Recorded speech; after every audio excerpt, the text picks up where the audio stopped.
Hello everyone, it's David Swanowski here with Rubber Road Soapstone Kits, and we're here with another tip and trick today. One of the problems that we might have in a classroom setting is some of your students might accidentally drop their soapstone, and you could end up with a break in that classroom. If you're going to be a stone carver of any kind, breaks are going to happen. It's part of the game. We're going to show you today how to deal with that inside the classroom so that you can continue working on that and still have a successful carving at the end of the class. All right, so we have our broken piece of soapstone right here. We just use a simple Gorilla Glue. Super glue works really, really great. I find that Crazy Glue doesn't quite stick as well as the Gorilla Glue does for me. So just the regular blue lid. They also have this in a green lid, which is a gel.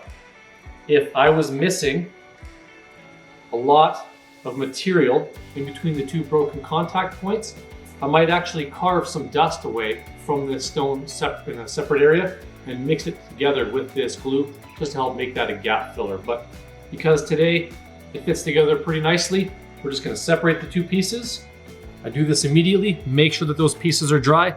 Do your best not to rub the two pieces together. Because this stone is so soft, if you're grinding that stone together, you're going to be grinding away contact points on both sides, and it might not fit together as nicely after the fact if you do that. So when I have a break, I just immediately separate, let them dry, and then I get my glue, put a little bit just in the center here, because once we actually squish it together, it's going to push all that glue to the edges.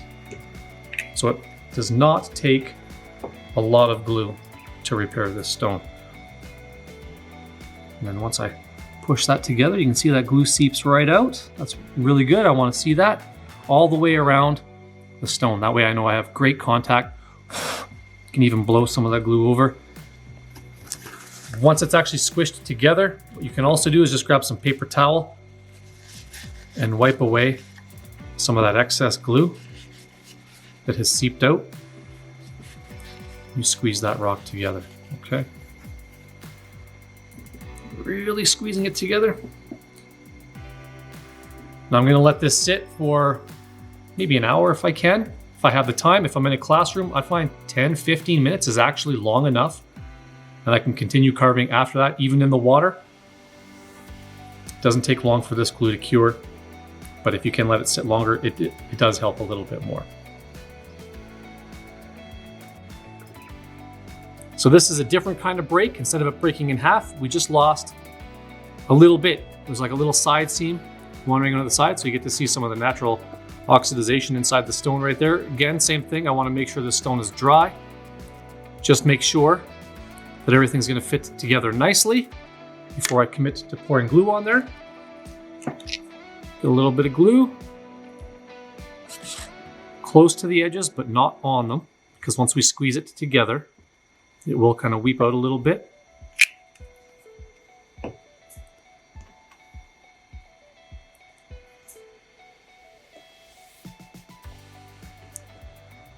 See this glue kind of squeezing out here. That's what we want to see.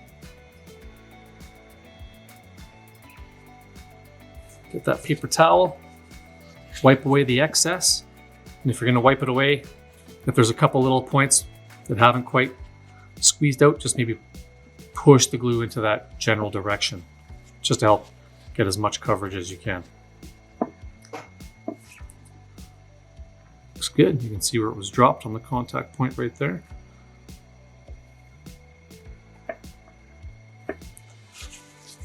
That looks pretty good. I'm going to let that sit for at least 15-20 minutes, if not an hour.